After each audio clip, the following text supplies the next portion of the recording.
Good afternoon. Welcome everyone who joined us. My name is Olha Atamanova and I'm happy to welcome you at Media Center Ukraine today. Today we have invited you to present Transparency Ranking for Ukrainian Cities 2024. This is an important event. Transparency Cities program of Transparency International studies the way city councils work starting from 2017, and every year they update their approach to this research, to the evaluation according to the circumstances in our country. And this year the experts evaluated 100 cities from 21 oblasts. 70 criteria they used for this study, and today we will find out who is the leader in this rating, and Transparency International will present the leader today. But before the presentation itself happens, several words from those who made it possible. I want to introduce to you our speakers. We have Andrii Borovyk today with us. He is the Executive Director for Transparency International in Ukraine. Allan Kristensen, the head of EU ACI in Ukraine. Also, Vasyl Romaniuk is the coordinator of coordination projects from the Embassy of Sweden. Welcome. Thank you for being with us today. Andrii, the floor is yours. Please, a couple of words about the project and its importance. Good afternoon, dear colleagues, dear partners, the representatives of local authorities. I'm very happy that we gathered today here.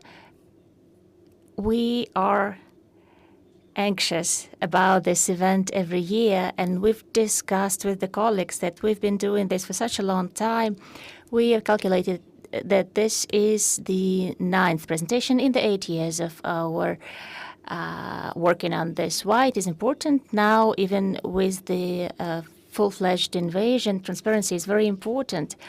Before that, we had different ideas about transparency during the war, but as our interaction, especially with the Western partners, shows, it is important both in practical terms, so donors and aid comes more to those who are more transparent and more understandable.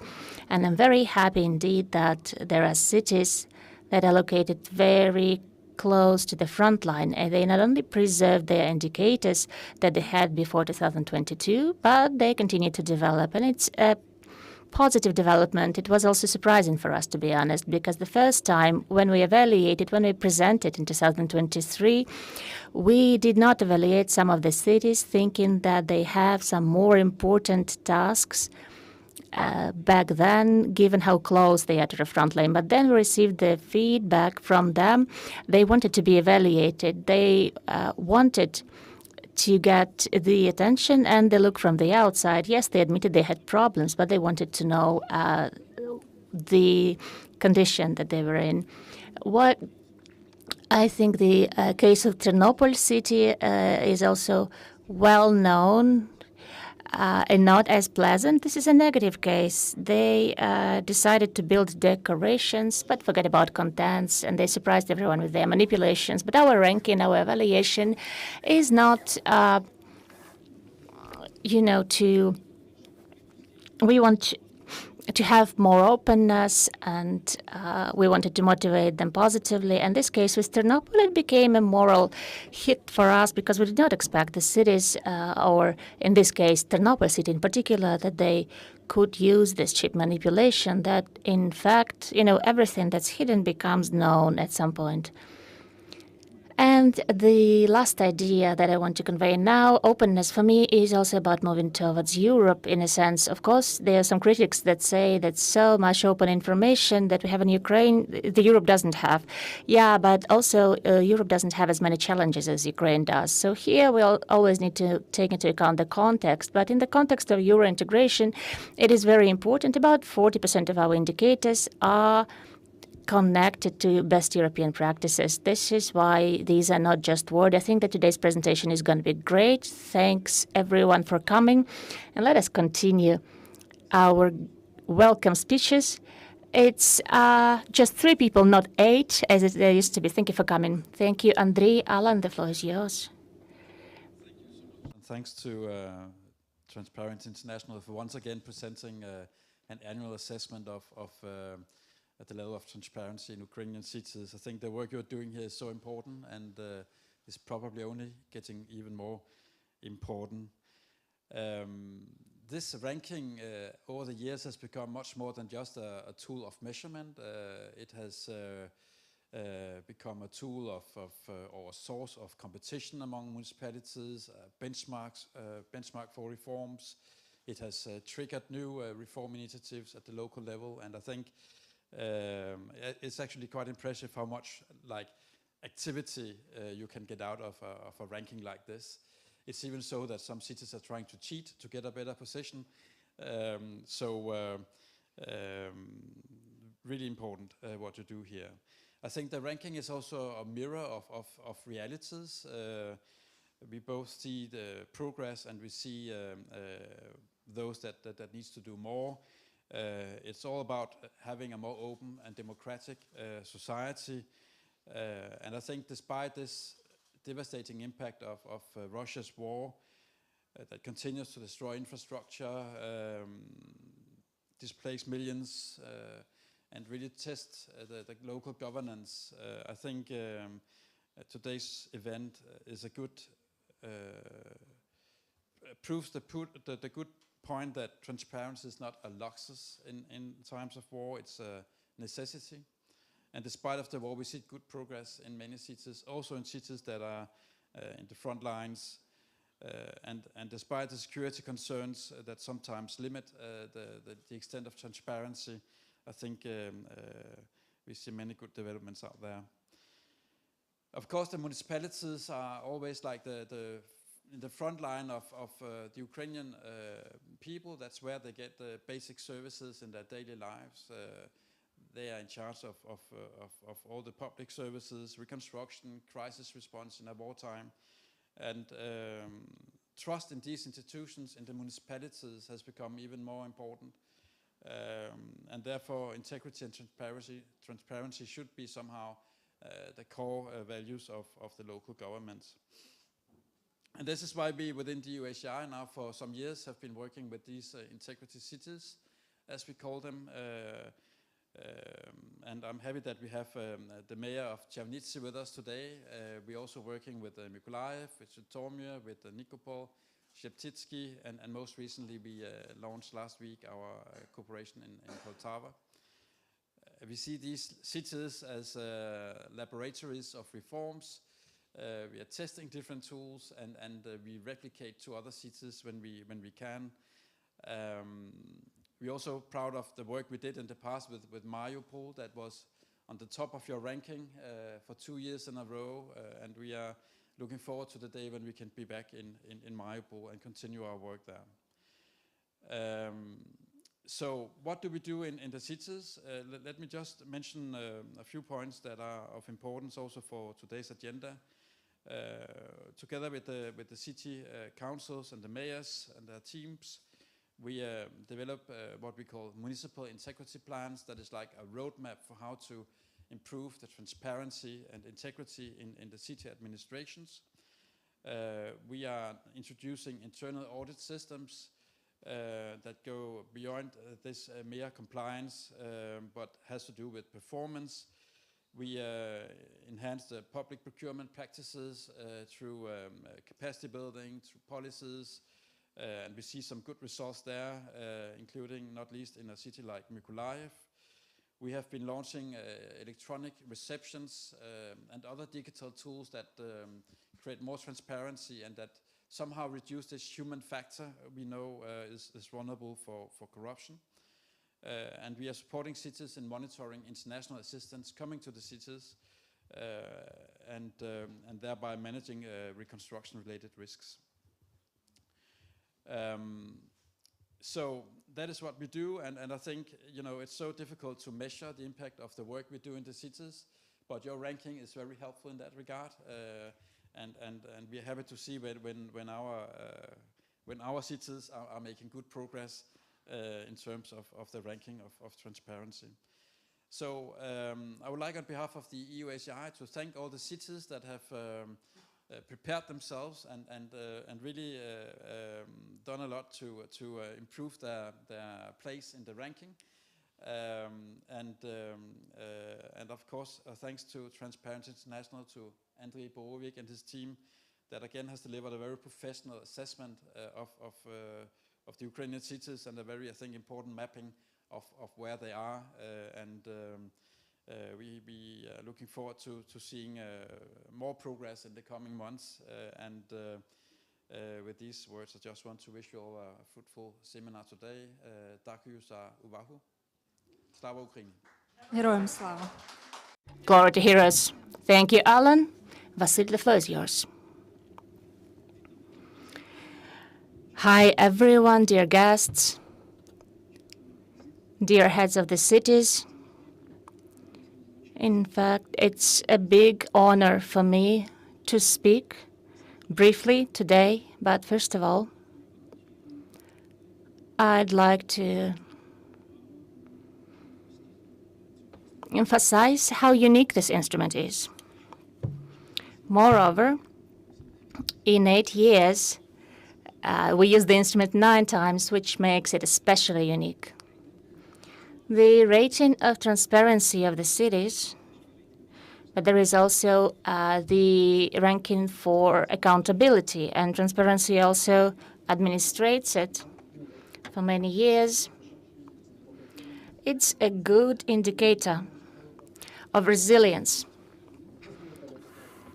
of the community, of the cities. It's despite the events, not thanks to the events that are happening, of course.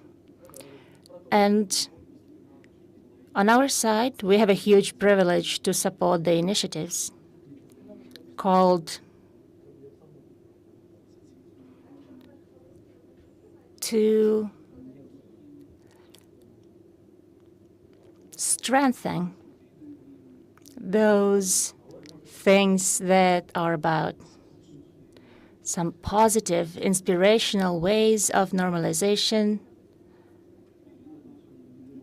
and reconciliation, so to say, with the agenda that is very, very turbulent. Sweden partnered with many Nordic countries,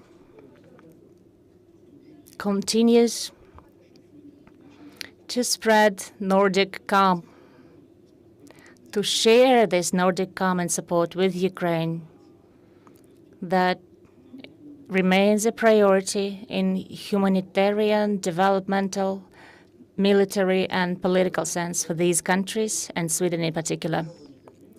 For us, in a broad sense, transparency, accountability, integrity, these are the main pillars that we base our support for Ukraine on. And also, we apply these principles to our partner organizations, and transparency is one of the unique and successful cases where we have harsh requirements for accountability, transparency, integrity, effectiveness, and resilience, right? And it is implemented through the work, through the methodology, through the way the organization works, and it further applies these principles to other communities, in particular to the network of municipalities and communities of Ukraine. We think that NGOs that monitor, that are watchdogs, as they sometimes say, they cannot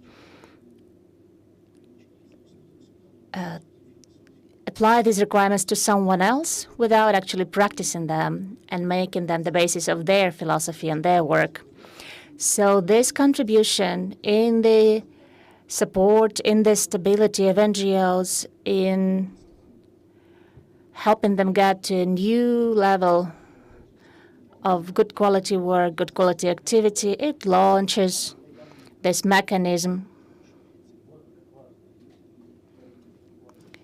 that is spreading at the national level. And what Andrii has mentioned at the very beginning, our approach is more of a supporting one, motivating one, and the successful case is that transparency shows as a community, as a team united by values and principles, is a great indicator of this difficult, hard work. I'm especially pleased to see here the heads of the cities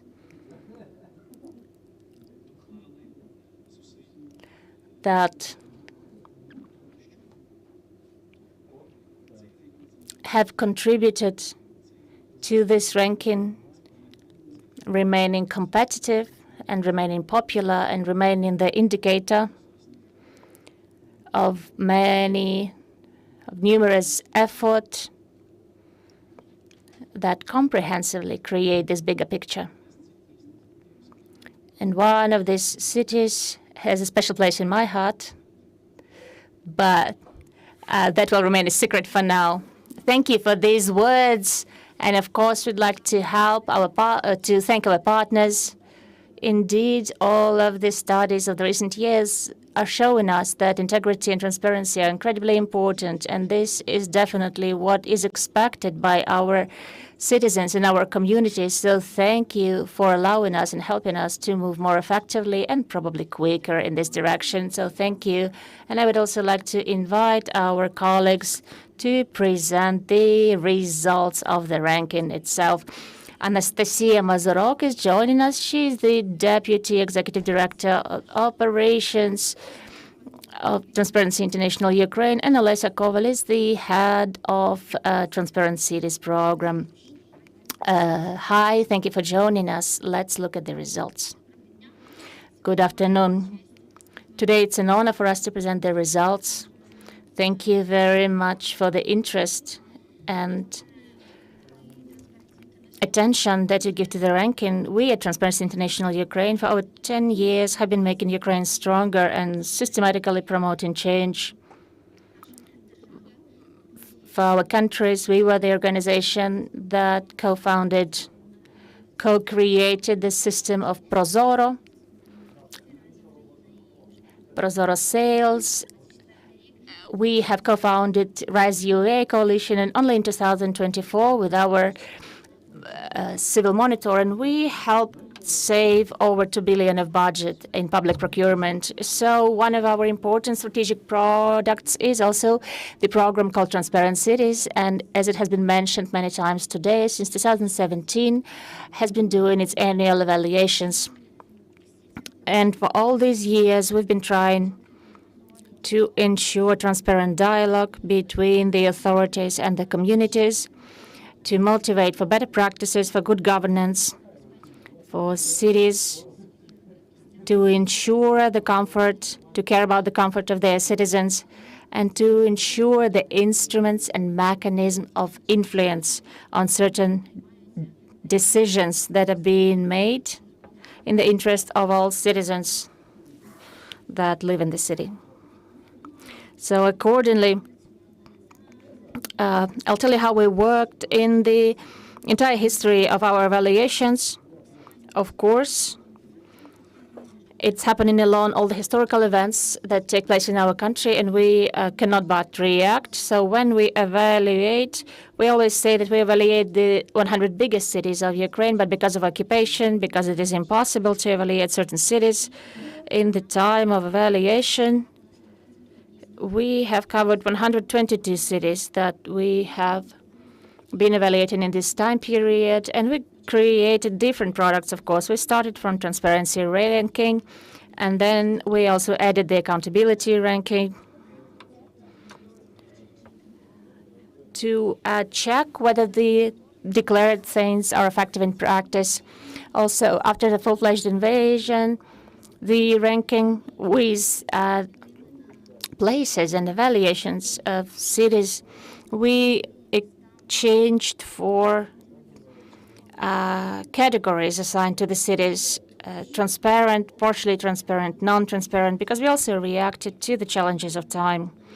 And this way we also create thematic sectoral research that are aimed at changes in certain sphere, adaptation of interests of IDPs, for instance, interests of housing policy, and so on and so forth. And what we did in 2024, based on the results with 2024, right? We are presenting in 2025 the evaluation for the previous year. So this year, we came back to evaluating really 100 biggest cities of Ukraine. We covered 21 oblasts, taking into account all the problems with statistics and with how it is impossible to evaluate something and the presence of certain information. It was important for us to evaluate the cities of Ukraine. So we bought data from the mobile operator to understand the real number of population. And indeed, we have indeed the 100 biggest cities of Ukraine who are available for evaluation and that are not occupied or are not those that are in the area of combat action. And accordingly, we have three groups of cities, big, mid-sized and small cities that we are evaluating. And today, also in our study, we'll be showing the results in the categories of these three types of cities. And what's interesting here that in the study, we have 10 cities that are close to the territory of possible combat. And based on our infographic and results, they'll be marked with this fire symbol to understand the information better. So we evaluated by 70 indicators out of 7 different spheres. And accordingly, this year, we publish the ranking. The cities will have position and an assigned number of points and a category, of course, transparent, partially transparent, and non-transparent. But we do understand that despite the security challenges and despite all of those threats that we live in, we need to adapt. And we made our requirements a little bit more strict. So out of this selection of 100 cities, 22 cities are new. They were never previously evaluated with our methodology. Also, we show you this result in evaluation and also show you the results since we have started evaluating. We'll show you the results since the beginning of the full-fledged invasion, and we'll also conclude what transparency means for our cities now. Of course, taking into account all the challenges that were in the great part of indicators are new. We didn't have them before. This is also the answer to the challenges of the war and to how cities adapt to the challenges of the war. So the important methodological ideas that are required for the general understanding and correct interpretation of the results. Of course, it is also impossible to mention the Ternopil case. The speakers have mentioned it already. This year, we've identified that the city of Ternopil tried to manipulate and to change data at the official web portal of the city council. And this was identified in a number of cases, over 9 indicators. These are the cases that took place, and we tried to get the institutional reaction from the city. However, we received just formal answers that these were unfortunate mistakes, typos, and so on and so forth. Something that wasn't presented exactly. And the official statement of the city is also very vague. They said they were sorry they were not going to be included in the ranking. We think that this reaction is lacking, and we will continue to ask for adequate reaction to the level of this manipulation. However, this year, the city will not have a place in the ranking and will not have the status, despite, well, it's quite unfortunate to admit this, because the city has been doing a lot for many years to be evaluated highly.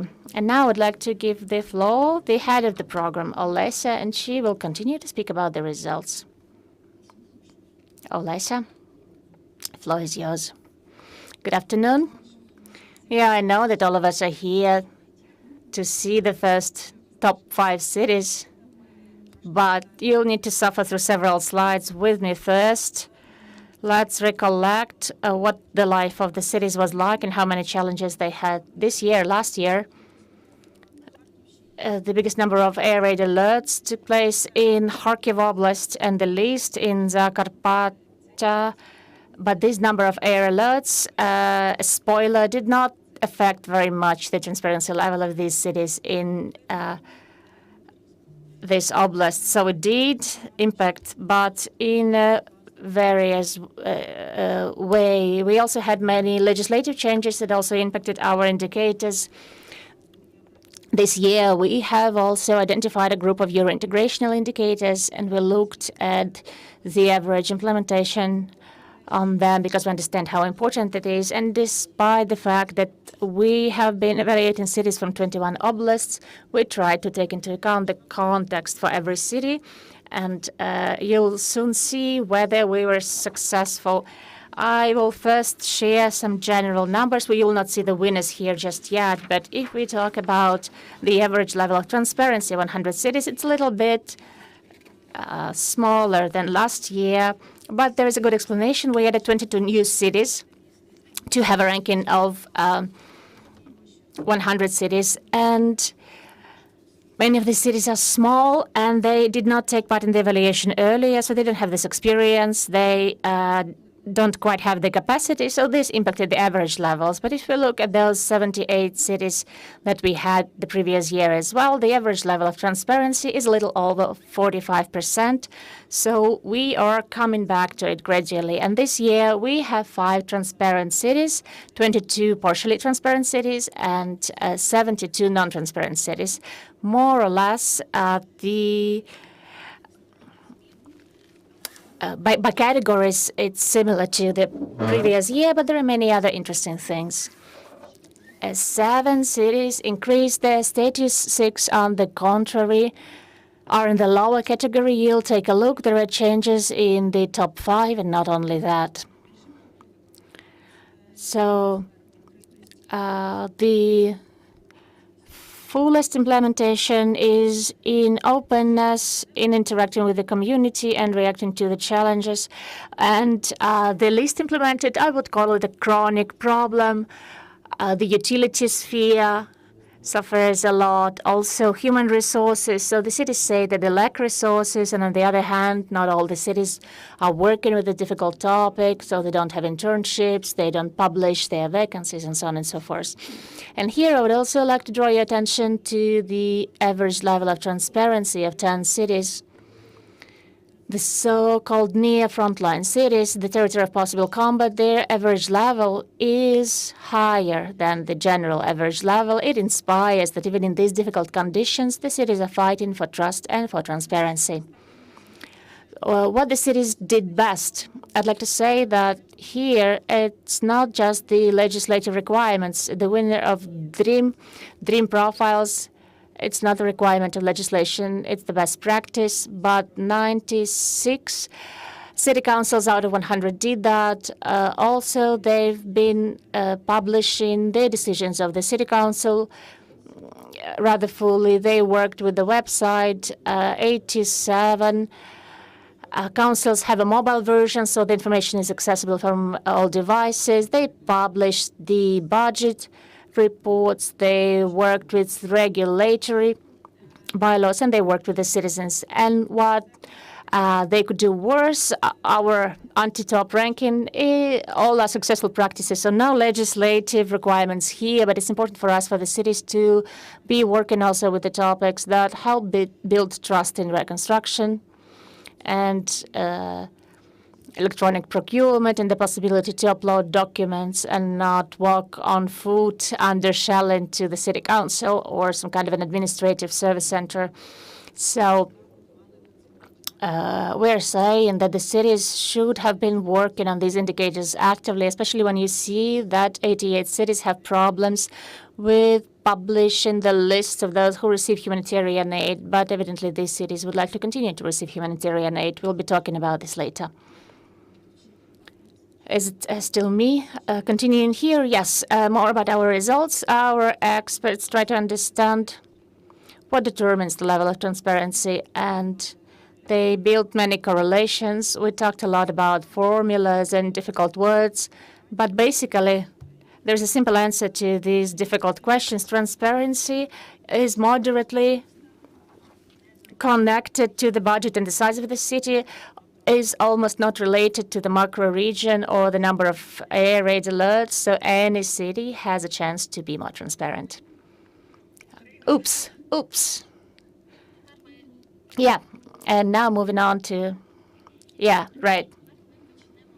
Now we will start to show you the results of some specific cities. And the example of some specific cases will be telling you what was successful, what the changes are, and what the numbers are. We'll start with Zaporizhia city. We will show you the examples. Lisa showed you that the average level of transparency in those 10 cities that are near frontline, in our evaluation, they have a high average than in general. And one of these cities is the city of Zaporizhia. That is the leader for growth in this year's evaluation. Well, yeah, let's congratulate Zaporizhia.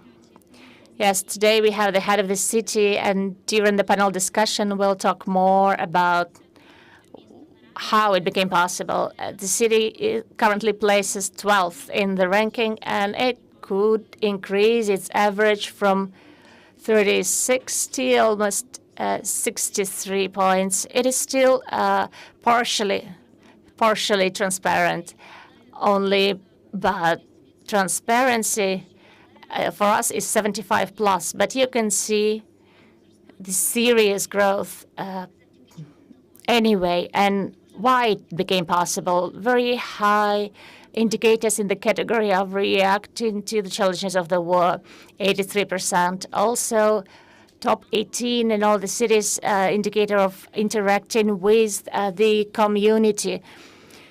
So interaction and dialogue and openness. Also, it's important to emphasize. We see the best practices here. We've enumerated them. And these best practices, what the city is doing, very often it is included in the top of the other cities do the list, right? Especially this is about relevant information about humanitarian aid that's been received, the independent participation of the community in the commissions on compensation of damaged property or destroyed property, and also these decisions being published. There is also the platform to register appeals from the citizens and react to them. So there are these things that evidence the dialogue and transparent interaction. This is why it's going to be really interesting to talk to the head of the city, how in a year they managed to achieve these results. For now, moving on, the next city we're going to show you is the city of Mykolaiv. Traditionally, also, they've always been fighting for top positions in the ranking. And this year, city places 7th in our ranking. It's still in the category of partially transparent. It grew from 60.2 to 68%. We also understand that the city is really close, and there is a lot of shelling there and the influence of active combat. So the most transparent sphere is openness. They have the biggest number of points there. Also, the category of human resource policy and reacting to the challenges of the war are quite high. Also, receiving aid, also methodology for analyzing construction, and some other indicators. So it's also the cities that systematically works and maintains transparency in their focus. And we'll continue to show you some separate cities. I'll give the floor to Olesia for now. Thank you. This year we decided, before we published the top 5 transparent cities, we decided to share separate cities with you and information of them. I think it's the most interesting part to see what's really going on in the cities. And we have two non-transparent cities here, Sumy and Ochtyrka, but we really wanted to tell you about them. For instance, Sumy have considerable progress despite all the progress, but Ochtyrka is a small city, but it remains stable. And we are proud that we cooperate with these cities, we support them, and we understand how hard it is for them, but they continue to fight for their transparency and for the trust of the local population. This is why we have also marked them in this year's ranking, and we are mentioning them here. Then we will have a small list of big and small cities. And why we place them this way, they have similar positions, but there's a big difference in budgets and in population. And the saddest part is that second line is Kyiv, but Kyiv has less transparency than Slavuta. And the population of Slavuta is 35,000 people. So what we wanted to show you with this slide is that the budget is not the most important thing. We will come to talking a lot about leadership, about political will, about understanding the value of transparency, and these examples will become an additional argument to show what impacts the level of transparency in this city. And of course, on our side, we believe that Kyiv will become transparent in the future. I'm a Kyiv citizen. I believe that I really want that. We are ready to do more. We are open for cooperation. We want Kyiv to become transparent because the capital must be setting trends, show high standards. We must be proud of our capital. And basically, on Kyiv's results, they placed 26 in the rating out of 100 places. What they did the best was the budget and procurement sphere, where they share the third place with Mykolaiv and Chernivtsi. However, this chronic problem with land plots, community-owned property, and here we see how basically it's not a success. As we see, they implemented only 14 best practices and 8 legal requirements, legislative requirements out of 22. I'll repeat that we want to work with Kyiv. We want to give it more transparency so that we are proud not only with Kyiv digital app. Oops. Now we are going to show you the results grouped by category. And the first category is non-transparent cities. In this category, we have quite many cities. And they are placed here not alphabetically, but based on their ranking. So if we look from the bottom right, Konotop, 12 points, the lowest number of points of Konotop, Могилів-Подільський, Золочів-Хуст, Білгород-Дністровський, Південне, they also have fewer than 20 points. And we think that here, of course, there are different explanations and circumstances. There are some cities who were explaining that they had serious cyber attacks, and accordingly, large part of information has been lost. But this also makes us have many questions on how to ensure protection, how to ensure alternative storing of information, and in general on the challenges that we have. Then the cities who have under 50 points and that are also closest to partially transparent cities, Кривий Ріг, Кременчук, Стрий, Охтирка, Південноукраїнськ. And then we have Odessa, Koval, Uman, Lozova. I won't keep enumerating them. Of course, all the results are going to be published with all the points. You'll be able to have a detailed look at them. But now let's look at the smaller category that is about partially transparent cities. So here as well, we see the cities that are ranked. And if the fewer points for partially transparent cities are the cities of Rivne, Kyiv, Slavuta, and Zhytomyr. However, the cities that are top 10 but are not transparent cities, so they are in the category of partially transparent. They are Bila Tserkva, Mykolaiv, Kropyvnytsky, Drohobych, and Khmelnytsky. And what's interesting that the city of Dnipro and the city of Drohobych, they are traditionally in the category of transparent cities for quite a long time. And this year we see a certain setback, and they lost the category of a transparent city, and now they have the status of a partially transparent city. And now what remains is the category of transparent cities, where, as Olesia has mentioned at the beginning, we have 5 cities that possibly, I don't think you've already researched what cities they are based on the other list. So the top 5, number 5 is Lviv, Mukachevo. These are the cities that have 75 points. Place in third is the city of Lutsk.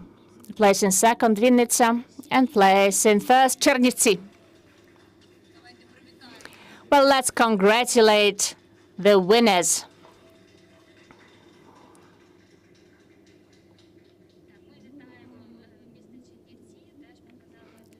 Congratulating Chernivtsi. They've also shown a lot of girls, and also we have the head of the city with us today. It will be quite interesting to discuss how they managed to do it, and then just generalizing how the cities changed category.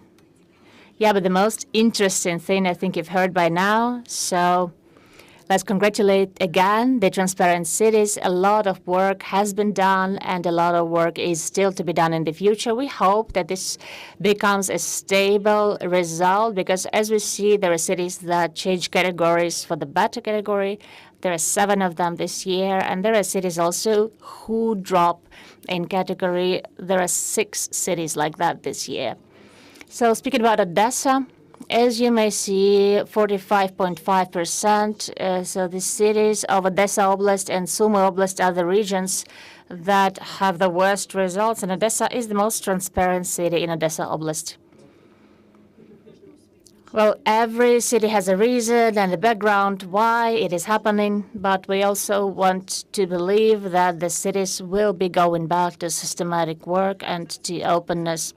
And now I'd like to show you the leaders on separate categories of indicators. We have 3 of them. That's legislative requirements, that's best practices, best governance practices, and the group that combines law and practices. And Chernivtsi are at the top of 2 the sub-ratings on legislative requirements. They are the most adherent to the legislation in our ranking. Also, legislative requirements plus governance practices. But also, we wanted to show you with the experts that among the cities that adhere to the law are also Bila Tserkva, Korostin, Kropyvnytsky, Lutsk, Lviv, Vinnytsia.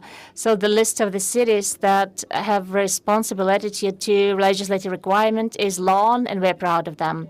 The second subcategory also includes Volodymyr. In fact, it's a small city that have fewer than 50,000 citizens, 30-something thousand. This is why I would also like to mention it. And also in the innovation subgroup, the subgroup of best practices, Vinnytsia is at the top of the list. Vinnytsia, out of all the cities, they have fulfilled the most indicators, which helped it made the top 5. And also there is a mid-sized city of Sheptytsky and Mukachevo that we can also think are innovative in a way. Also several words on what Chernivtsi managed to do. As you may see, they also have a lot of progress. So they're not much lower than Zaporizhia in terms of progress, but they were higher last year. This is why they are the top of the rating this year. So the legislative requirements, as I've already said, they place first. Legislative requirements plus best practices also place first. Openness is over 95%, citizen services over 90%. So they have what to be proud of and what to show for. They had, for instance, budget hearings. This is a good practice. Our experts also have noticed the approach to working on open data. We did not check the sphere in its entirety. We just checked separate issues there, but our experts showed saw the good quality work. We'll tell you more in a separate study. So congratulations, Chernivtsi and Zaporizhia, transparent cities who are open to cooperation, and we do hope that the regress that the other cities are showing, that they won't have it next year. And I would like to give the floor to Anastasiia for some final remarks and moving on. Yeah, basically, we've been making a lot of effort to study and to be relevant in transparency. And we see that our systematic studies have been showing for years that it is important to have consistent work on transparency, analyze the needs, and to quickly react to certain challenges, and to look and involve the resources where it's possible, and also to embody transparency, implement it as a part of internal culture, as a system of interaction, as it is, because this year our new indicators showed that those cities that do not analyze the needs of the citizens and do not correspond, do not react in time, those cities did not receive points on these new indicators. And this drop in categories is largely due to the fact that some cities focused exclusively on our previous recommendations, but at the same time, they've been forgetting to analyze the real state of things. So it's important to constantly analyze what's happening externally. Also, a very important thing is indeed the real interaction with the citizens, not the formal one that's done just to be done, because we've been receiving many messages that hearings have been happening only on paper, but in fact it's impossible to get to budget hearings because they are announced, a year before the meeting, and this is a formality. If indeed there is understanding how the community can be actively involved and how the community can be used, the potential of this collaboration can be used, it also produces systematic results. Also, the same way systematic results are also leads to the ability to receive investment, support, involve resources, build better processes, exchange experience.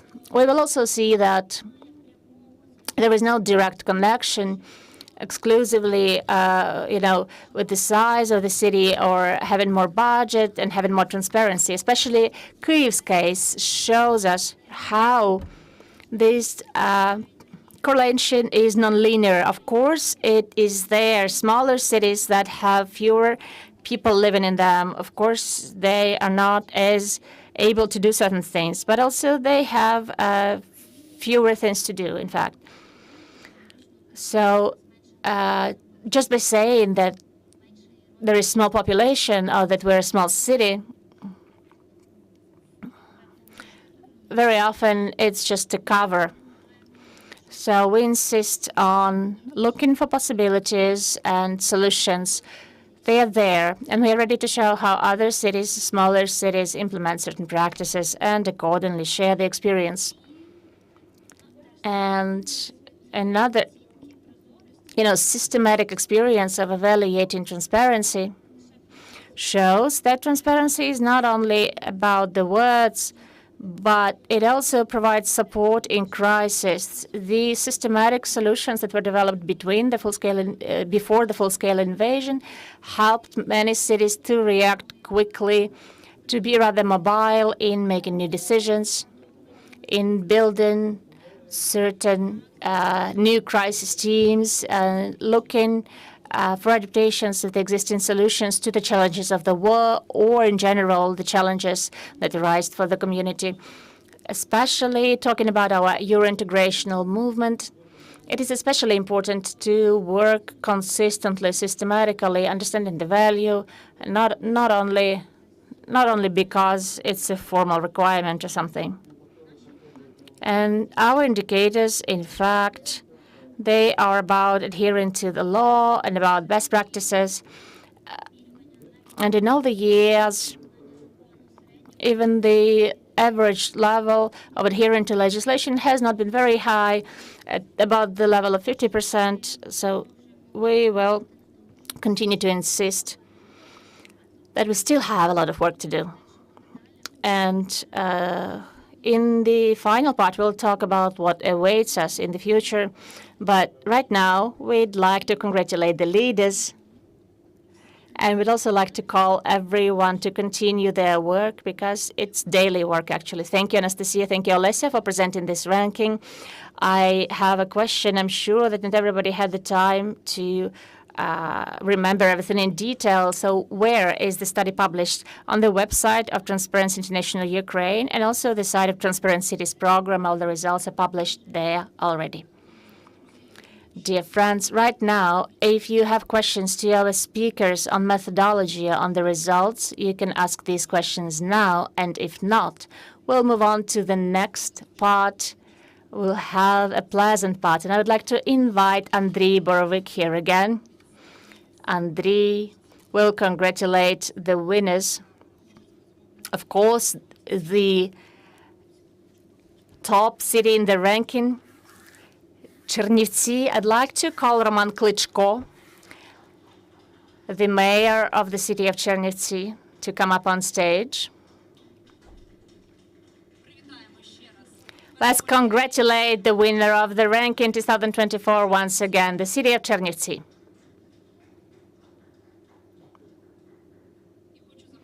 And I would like to invite Rehina Kharchenko. She is the head of Zaporizhia City Council, the leader with the most progress and dynamics. Let's congratulate the city of Zaporizhia.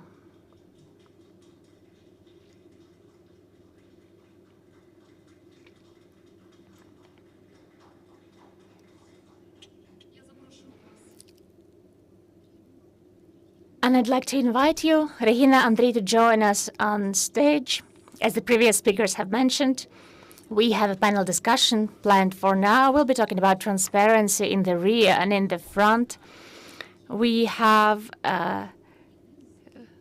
distinct representatives from different regions of our country, a rear front region and then a front light region. And we cannot but react, because we see that being in the front line does not prevent moving towards transparency and integrity. So the first question to you, Regina, a couple of words on whether this ranking helps, whether it motivated you, whether it drove you, or it wasn't the contrary. Yeah, I'm so happy. I can't even convey how happy I am. Well, I know that we have an online broadcast. I get messages from my colleagues from Zaporizhia.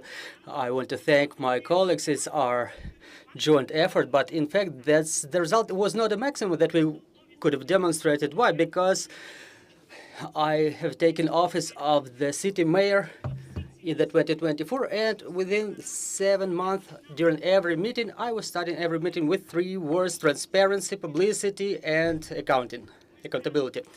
Well, in my T-shirt, it says Zaporizhia is our common sense. And one of the concepts is that we've created senses. And definitely one of the senses was pro-European integration. Well, the attractiveness of a city for investors. I don't want to talk in figures, but definitely we were able to reestablish the trust in Zaporizhia, and when you come to any activity, now everybody keeps saying, wow, Zaporizhia, and I'm saying, yeah, it's the city of people made of steel. I take pride in every single one who keeps working and everybody who helps us implement such wonderful results. Was it difficult? Well, every month we had to push something because you know that philosophy, I'm confident that publicity and transparency is more about philosophy.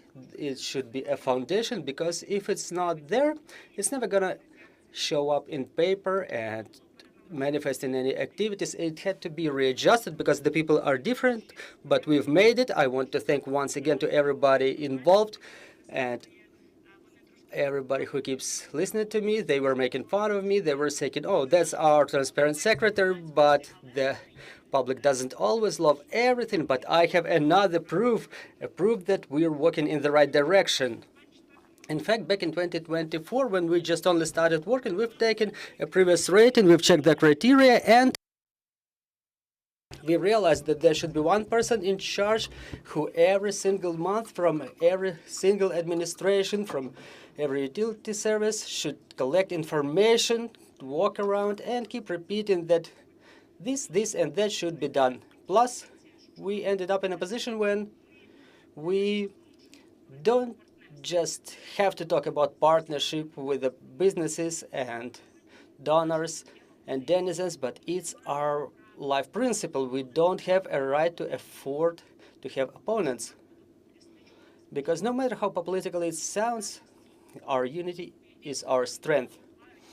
Look, imagine, we have cases when at the site of attack, there are 300 representatives of utility service companies working. We have cases when there are dozens of apartment blocks that are damaged, when there are blocks with no single window. And definitely we need to demonstrate to people that there are simple rules for prompt response. And it's not about, somebody being in contact with something. It's a matter of life and death when you have 134 injured in the factory. Or something like that. Thank you, Ms. Rehina. Yeah, we were taking our best effort, and I'm confident if we move in the same direction, everything's gonna be good. Well, really, I know we have to work more on the communal property, and we take our best efforts to open that access to the self-governance resource. We are interested in selling and privatizing the communal property that are in bad conditions. But I mean, it's cool for us, but we have to find more additional instruments for the businesses and everything related to such tools as having the public involved. Starting from the 2024, we've relaunched all of the advisory bodies. So we had an advisory council that was never convened starting from the beginning of the war. It was okay for them to gather online because the head of the council was abroad. But we've said, like, we either work together, you don't sleep with us, you see the guided aviation bombs, you hear the air raid alerts, but it doesn't work any other way. We reloaded the municipal youth council because it was politicized. We were saying youth is about the future. It's not an electoral resource. Don't get them involved. So we've created a lot of additional authorities, the Council of Barrier Free Space, the Barrier of Veterans, the Barrier of Youth, and all those meetings are taking place on a monthly basis. And during those meetings, we keep talking not about something else. We talk about some specific things, objective problems, gaps, shortcomings. But again, I want to emphasize that we want to see partners in donors, in youth, in public, in local businesses, because it's not about the money. It's about preservation of a Ukrainian city. Sometimes it cannot be expressed in money because sometimes we have to measure it in human lives, unfortunately. Thank you. Thank you. Mr. Roman, first place. What was the way to that place? Good afternoon. I haven't been so worried for a long time ago, but I'm really happy for the team, for Chernivtsi. Once again, I want to congratulate Zaporizhia. It's our sister city. In shoulder-to-shoulder project, we keep seeing each other almost every month, and it's a pleasure to see you here as well on our way to transparency. So the way we were moving, just like Rehina just said, we were checking what was missing within the year 23-24. We just decided that it's not so complicated, so why not becoming a leader? We just distributed the orders and warners that everything should be done. So everybody did their thing, and that's pretty much it. Well, honestly, I didn't expect the first place. It's a challenge too. Well, honestly, it was not so difficult, but it was more difficult to keep it, to remain a leader. So we'll take all reasonable efforts to make sure that I'm sitting in this seat next year again, Mr. Andrii. We were already saying that the political will is definitely of influence on the result of the community, its efficiency. So to what extent is it important, and what managerial decisions help you move forward? Well, you just heard, you've made your orders, and everything is done. So I was thinking maybe we should need this person to parliament or to the government. Well, he makes orders and everything's fulfilled. Well, I wish everything is so easy. But the political will that we like to discuss, well, it's really important. Well, it's not something ephemeral. It's a person who either wants or doesn't want to pay attention to something that's already in the absence of the political will because they think that there are other priorities, or otherwise they resist any changes, which means that the transparency at the level of the local government is pretty much the same as the transparency on the level of central government. Based on our experience of all those years, I can say that sometimes there are opinions that sometimes this national level, well, you better don't deal with it because it's easier to deal with the local level. It's easier to seek results there, or sometimes there's results that turn out to be like real. And people really appreciate that the changes that they achieve with their teams, like in Chernivtsi, Zaporizhia, in Lviv, Mr. Sadovy was always happy when he was taking the first place. So that you come and you're seeing it really. But still, we understand that what's going on top, basically, it's a very conditional vertical because the cities make up a country. It's not a government. And it has a lot of meaning because in terms of Eurointegration, decentralization was a requirement of our Western partners, first of all. And we were figuring it out on the go. Well, we haven't still figured it out, but I think we're going to make it someday.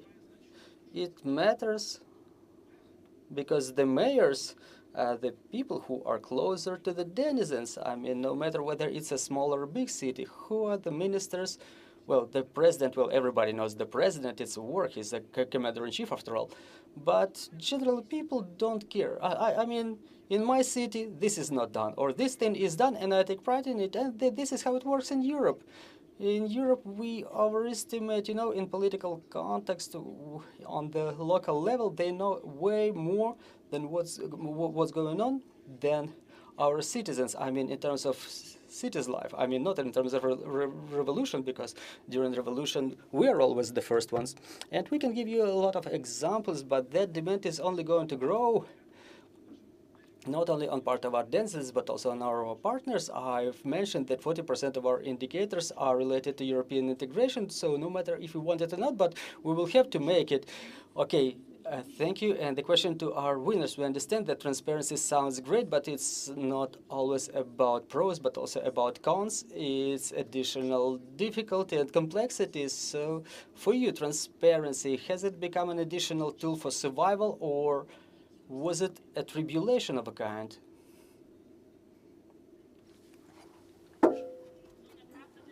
Well, honestly, for me, I cannot say it was a problem because starting from year 2020, I have been a people's deputy, and I was outspoken about the necessity to explain to the people why the things in the city are happening this or that way. I was deeply convinced that if you explain more to the people, there will be less negative and critics. That doesn't always work like that. However, it doesn't necessarily negate that responsibility to be constructive in your dialogue and to explain why the things are happening in this or that way, why the budget is distributed in that way, why can we solve this issue and cannot solve the other one. Do we have resources for this or not? Why does one procedure works like this or procedure of distribution works like that? So you have to communicate more to the people. Basically, if we do it on a systemic basis, if you do it 24/7, respond to everybody in social networks, have 10 meetings, 10 interviews, you get a little bit tired, 100%, but it doesn't necessarily mean that the things should be looking a different way. If people understand the way the city works, and I support every mayor, every head of the community will support me. If I say that the veterans who come or a family of a killed veteran, they're not going to the president's office or to the ministry. The head of the community is their first entry point, and you either have to help a person or explain them what needs to be done to solve their problem and where's the community, or you have to be courageous enough to say, like, it's not our competence. In Zaporizhia, we don't have 156 free apartments to build all of the IDPs. I mean, it hurts me, but I cannot solve it nevertheless. So we need to keep communicating because the majority of people understanding that there is feedback and there is no this public officials' indifference. They keep saying, like, thank you for getting in touch because previously we didn't even experience anything like this, so transparency is cool. It's about clear rights for everyone, for businesses, for investors, for taxpayers. It's all right. And when you have nothing to hide, you can easily talk about any procedures, draft resolutions, and you can do it on a systemic basis. Then it establishes trust, and that's one of the pillars of our survival now. During the critical cases, we have to create such conditions in the community that I am listened to rather than a channel of a Russian Federation when they spend $8 billion per year for fakes. To ensure that my word is final, I have to work every day to be in touch in communication because, you know, Zaporizhia has been being conquered for a fourth year. It's not a secret to anybody. There are waves coming and recalling, but we don't give up. Moreover, we want to build the European city, safe city, comfortable one with European traditions, comfortable for every single denizen. Thank you, Mr. Herman. What's your opinion about that? Well, you mean about the difficulties? No, I mean transparency. Is it a challenge for you or is it an advantage? Well, clearly it is an advantage, but it's like a task. We perceive it just the way the things should be built in a country. And I mean, no matter what challenges, what difficulties are we coming across, I agree that everything depends on the political will and it depends on understanding. If there is understanding that it's necessary, the things are done, then. And obviously, I want to thank the anti-corruption movement for their initiatives.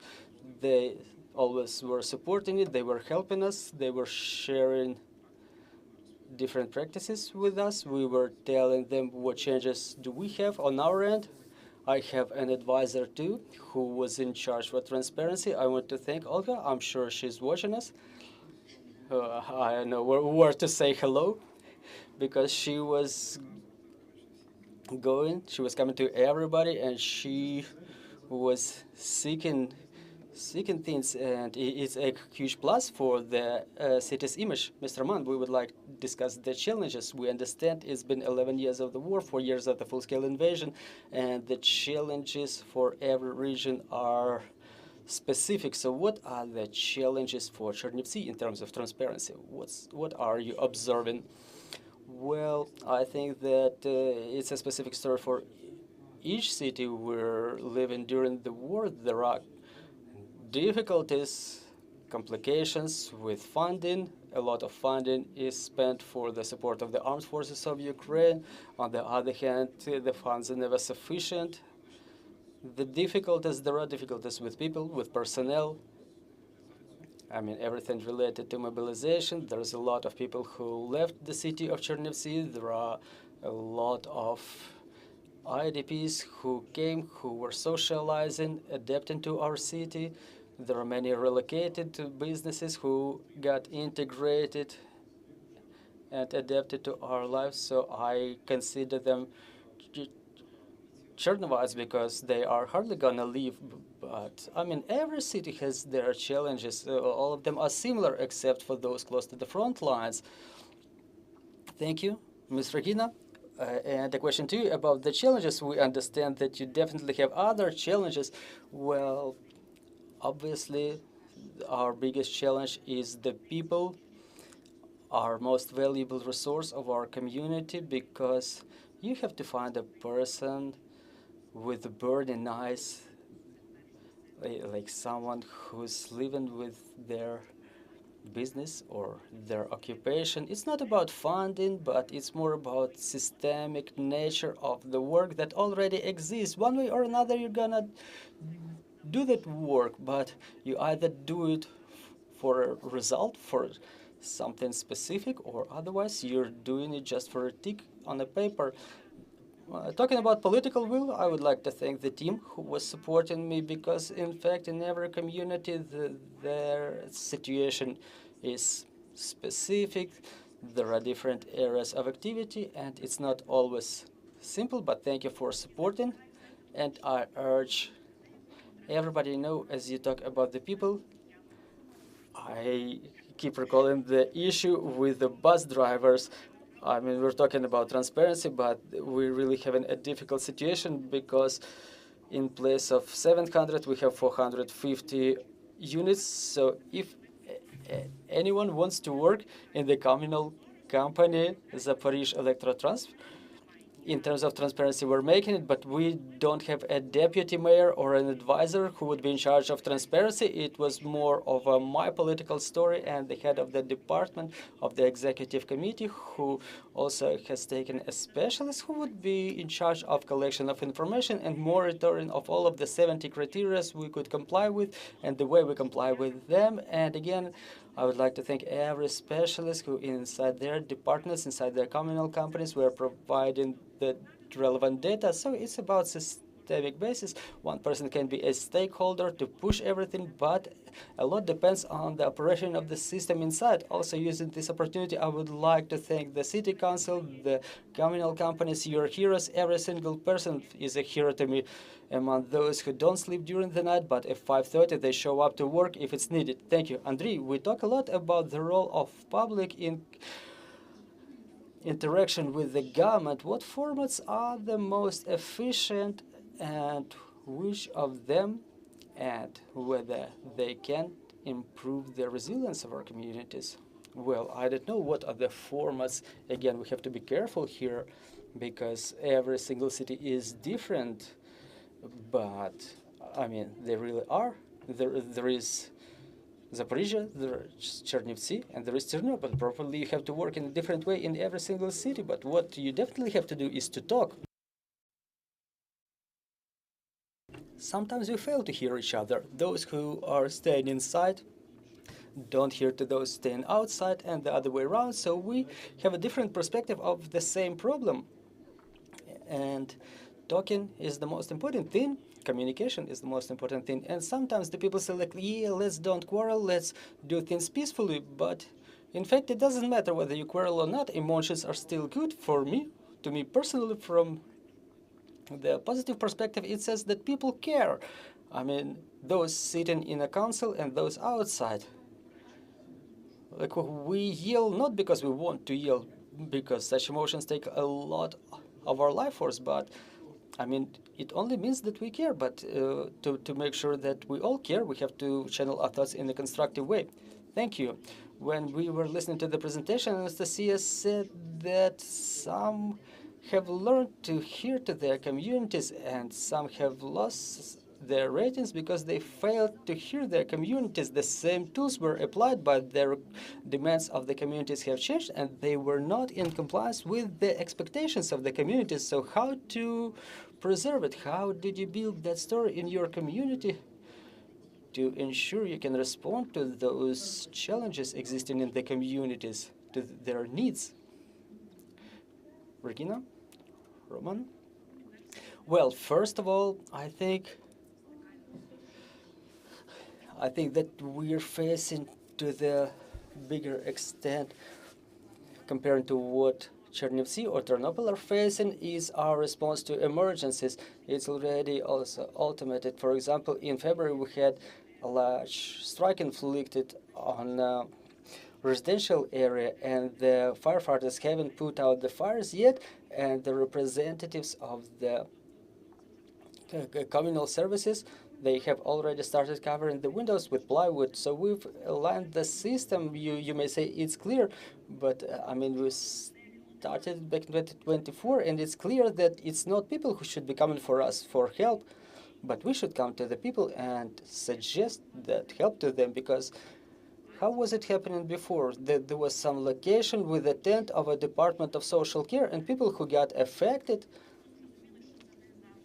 and they were coming there, but it didn't work. People were shocked. We have to keep somebody in a tent for the people coming, because this is how they used to do, and the others should just go around the industry facilities, residential areas, to understand the demands of the people. That's the first thing. And secondly, we never close our eyes to any needs of the community. Public hearings, all right, let's hold it in any format. Reports, applications, let's respond. Meetings, okay, people can write me in Facebook, and in 2 days they come and have a coffee with me as an acting mayor. So once again, we're not afraid to respond if we understand that we cannot cover the need 100%. We're not afraid to do that. But again, you have to communicate it properly. You have to say, like, all right, we understand your pain, we understand your need, but as a municipal authority, we may solve this, this, and that. We cannot solve your problem 100%. We can solve it 15, 20, 30%. Let's try to help on the higher level. For example, we had a complicated story with the businesses. Heating, new technique, 315. For those who know, they know. Many industries, they vote, they quarrel, but still we had working groups, we had meetings, we were discussing, and we keep working on that. And things are not always happening fine. I can read a lot of complimentary things online, in the online media, in the social media, even after this award, because people may say, like, what transparency? She never responded to my comments. She never responded to my report. And now I'm seeing she didn't say hello to me. So it's okay. You're always going to be bad for someone. I have already reconciled with this mission in my life, but still, you have to be open and honest. But still, I like the publicity, which is about the partnership and constructiveness, because the situations are complicated. Sometimes we want to help, but we cannot, because in the same way, we are the public officials, we are responsible, we have a criminal code of Ukraine, which to a certain extent restricts us in our activities, and I want to thank the people who understand it. And at the same time, we're definitely not about indifference, and we will take all reasonable efforts to help. Mr. Roman, how do you gauge the temperature in the community? Well, I communicate. Well, there are different methods. Sometimes you can walk around the city and talk to the denizens. Sometimes you use the social networks. I actually respond in Instagram and to Instagram messages myself. There is local press. There is a vision, and there's a lot of meetings of, say, for different categories of populations with, like, local guides or businessmen, those who know most of the information. But basically, I think the things are the same for all of us. We spend time online in Telegram channels. Well, if you ask me, I would block Telegram channels. I think that it's anti-state thing. Well, I have it. I have a Telegram myself, but generally I think that it's the worst network existing, and it needs to be blocked because you just open the news and it's really the people are different, and sometimes you get surprised who can even write things like that. But I think generally that is the same story for everybody. Thank you for your experience. Do we have any remarks, comments on the floor? Please let me know, and we will pass the mic to you. And I'm having a question about the following block. I think we'll understand it's important. We're going to talk about the efficient recovery and our path to the European Union. Mr. Andrii, I think it's a question to you. What do we have to change, probably at the national or regional level, to ensure that we improve this way and we will be able to make it? You mean about the recovery, efficient recovery of the communities, right? And reintegration.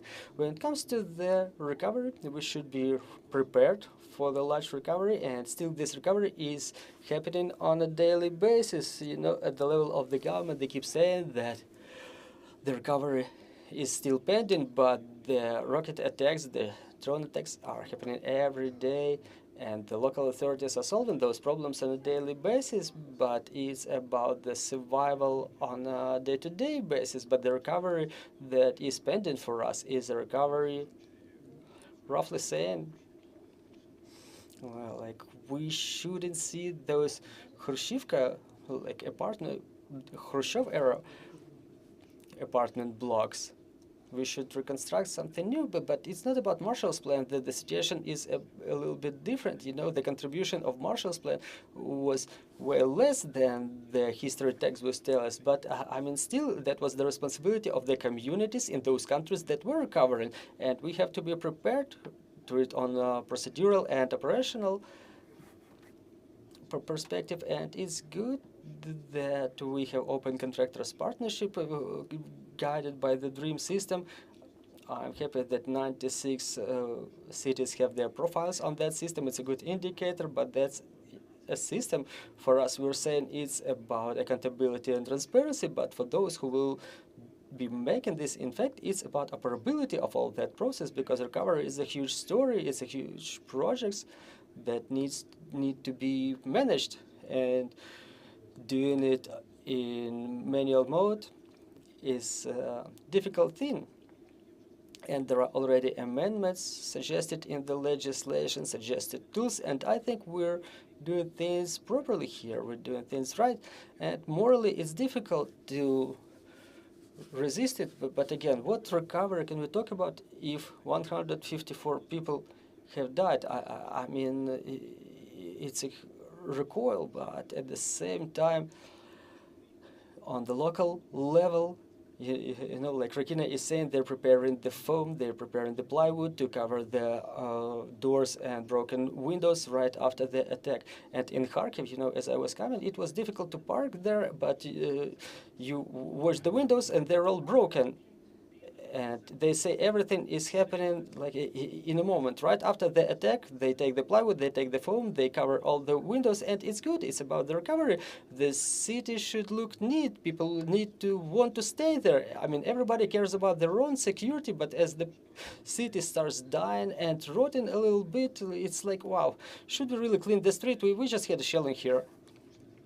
But again, it all depends on the city. As we see the examples, recently there was a scandal in a frontline city. I think they were buying the glass bus stops for 7 million hryvnia. You know, they have a shilling by shilling, and they procure those glass bus stops. I think it's incorrect from the perspective of situational awareness, but still we have to already proceed to this recovery. Different city has their different priorities, but I see positive shifts in this direction. Nobody is sitting and waiting for someone else to come and give them a sack of gold to say, take as much as you want, and it's good, I think. Well, a question to our regions, it's important to hear you about the efficient recovery. We understand that any recovery starts in the communities.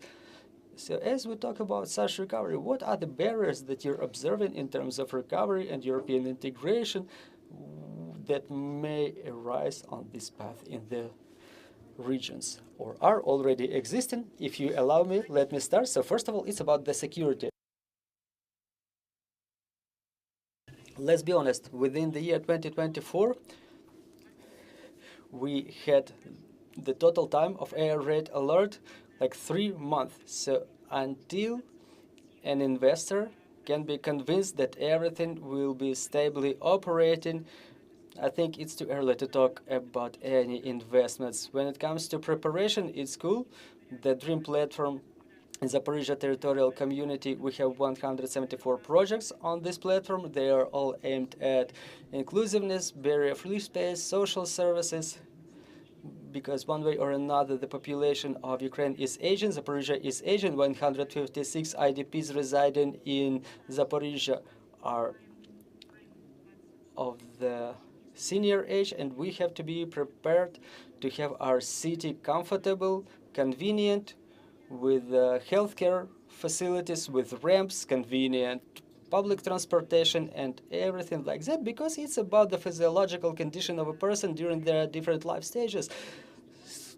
So the projects, sustainability and reputation, because so far we are unable to proceed to this recovery, but I think it's important to be able to find this balance between the everyday provision of utilities service, power supply, heat supply. You know that the enemy is cowardly and vile, and during the heating season, they start the shelling of transformer substations, pump stations, boiler rooms, and we should protect them first thing. And I want to thank our international partners who understand how important it is. It's about cogeneration plants. It's a solar power generation facilities. It's about the production of additional values for the community and for population and businesses to be energy independent and to help the armed forces of Ukraine. It's again about the balance of support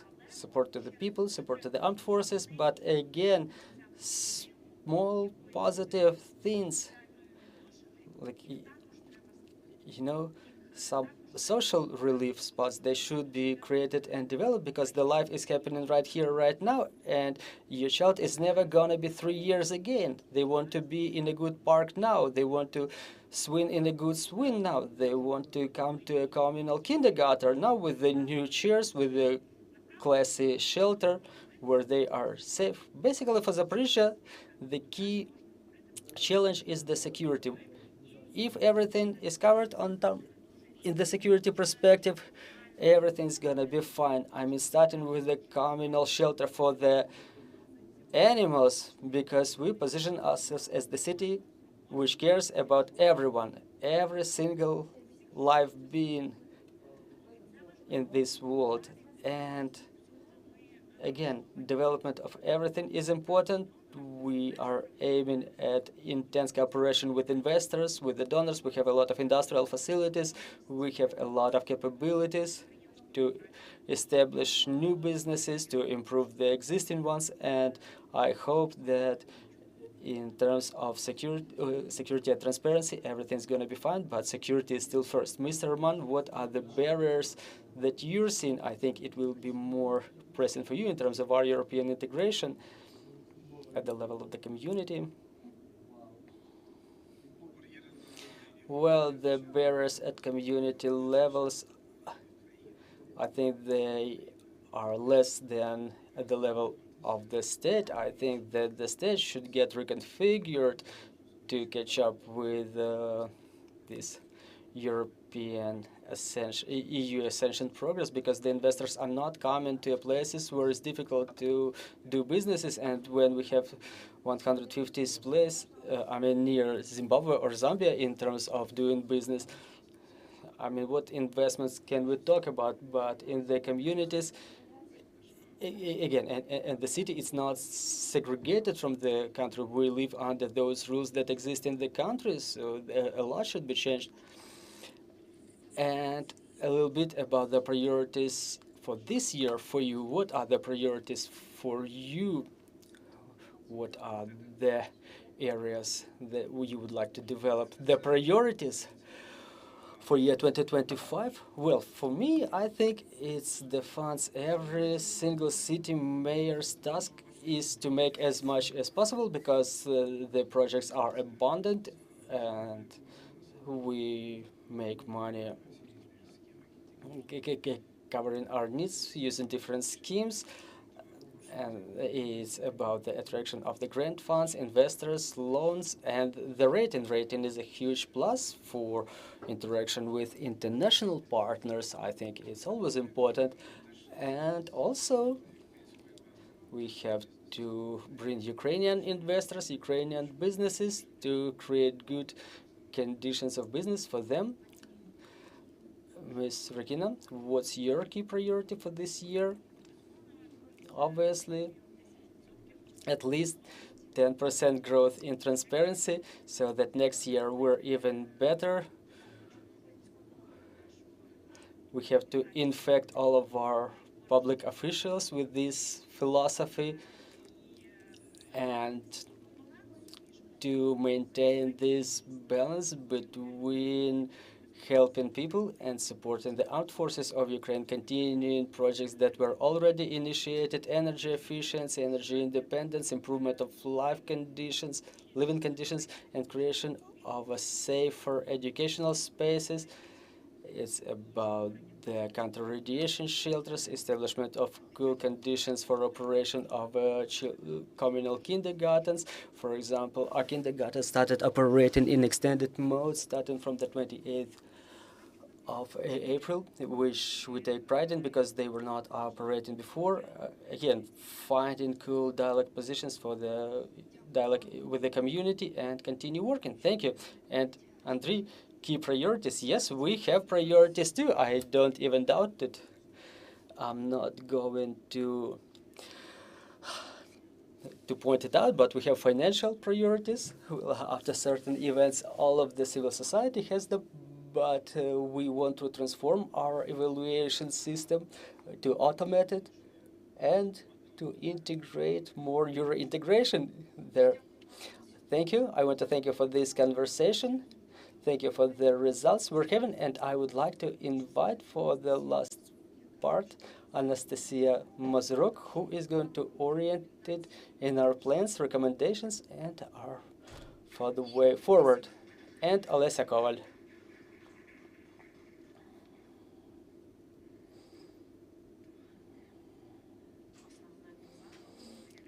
Well, the key part is behind. This final part will be a little bit about recommendations, the goals for the future, and not only for the city, but for us as well. Andrii has already touched upon this topic. Nastya will give you more details about that, and I would like to share our top recommendations for city councils. They're all included in our survey, and there are detailed roadmaps for every single sector.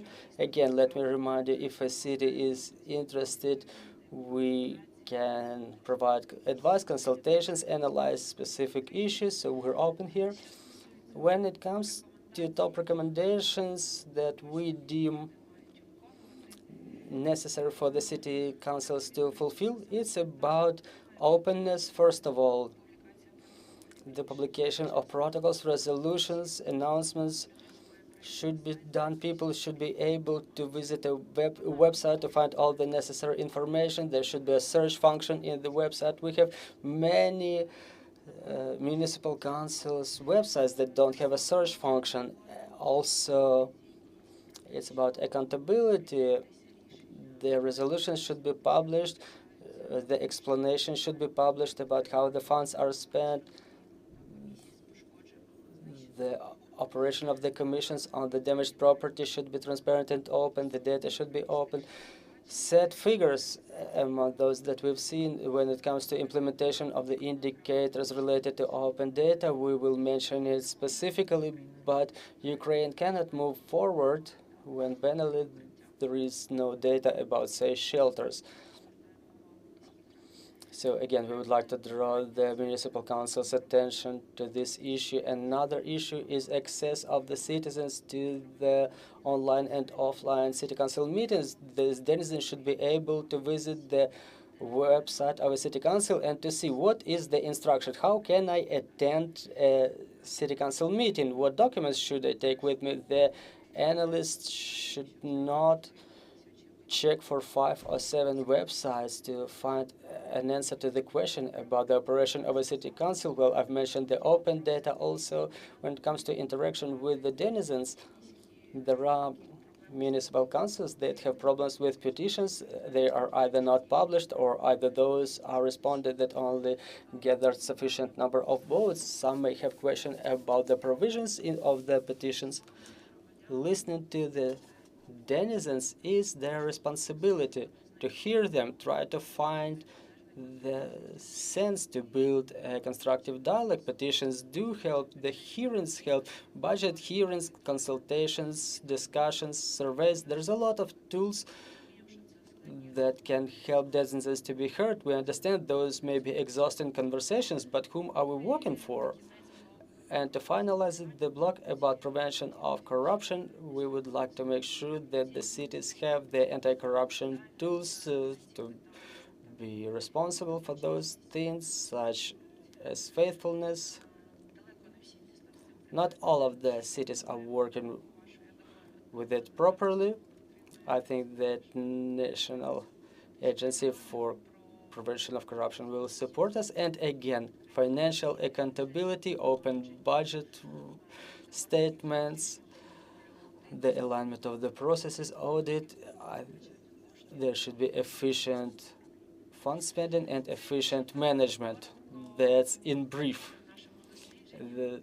There are more details in our survey. And before I pass the floor to Nastya, I would like to avail myself of opportunity to thank all of our team for this incredible job they've done.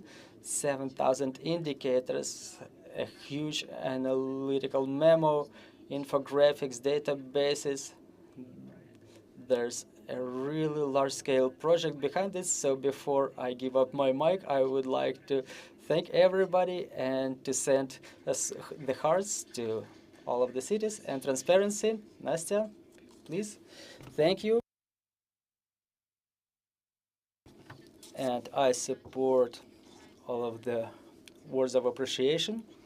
I really take pride in this achievement. A colossal job was done. A lot of effort was taken and challenges overcome. I'll be honest with you, and I really appreciate everyone's input, everyone who got involved in this assessment process. I want to thank the municipalities, those who got involved, those who were interested in have this assessment working. And the rating as it was published today, it was published in this way for the last time in this format, and there's a number of reasons for that. And the first one is we all have to recognize that we have to catch up with the time, analyze the challenges that we're facing, and should something fail to work or be obsolete, we have to just reject it. Well, and basically, even before the full-scale invasion, we were observing certain tendency of stagnation in the fight for leadership. What do I mean? There is a category of the cities who focus on that, who are active and consistent in their efforts, in their attempts to become better. There is a category of the cities who don't care, and you know, the sum doesn't really change as a result of any replacements. But I mean, I'm exaggerating a little bit. We were intensifying our requirements, but generally the situation was not changing just as dramatically as we would like to see. Secondly, what we've seen this year, such a sad case of Ternopil, that was very illustrative in these terms. I mean, the attempts to hack the system, the attempts to formally circumvent the content. So what really has really happened? There was an attempt to fulfill our requirements not through the real implementation, but through declarative informing that something is going on or something was going on there. Under no conditions we support such an approach. It's in its essence a crime. Let's call the things what they are. But we still don't want to become a tool of covering or manipulation, or to be convenient so it can be used. And respectively, a third argument that we've seen, that those cities that were oriented at our techniques and have forgotten to look aside, they in fact lost their positions in this year's rating. So it was, a trained helplessness. We don't want approaches like this. We want the cities to keep their hands on a pulse on when it comes to the needs of the cities. So we don't stop assessing the cities. We will continue the assessment, but the assessment will become more dynamic. We will make results public more frequently. The indicators will be more complex and they will be focused on this or that sector, but we will make a summary section by all of our cities. But still, at the same time, we want to achieve more automation, we want to achieve more involvement, such as a mysterious buyer, to check the efficiency of this or that tool in practice, and to work more with the analysis of everything that can be transformed, digitalized, and so on and so forth. So how is it going to happen? We will consult with the public, with the municipalities, but the key task is to make sure that the assessment is dynamic. There are less possibilities to circumvent them, and also we need to make sure that they respond to the demands of the time. So the changes are ahead, the changes in approaches. So how soon are you willing to implement those changes?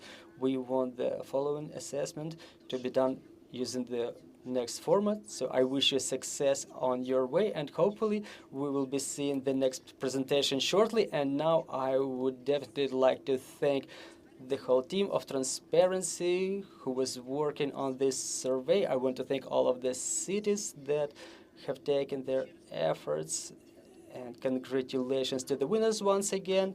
I want to thank our international partners, thanks to whom such things are possible, and definitely our security and defense forces, thanks to whom we can gather like this, work, and to make our country a little bit better. Thank you, and glory to Ukraine, glory to the heroes.